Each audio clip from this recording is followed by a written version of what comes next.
O flower of Scotland,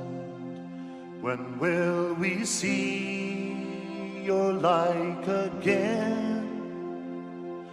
that fought and died for your wee bit hill and glen, that stood against him, proud Edward's army, and sent him homeward to think again.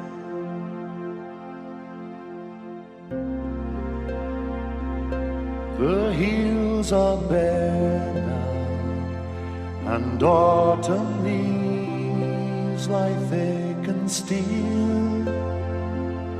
o'er land that is lost now,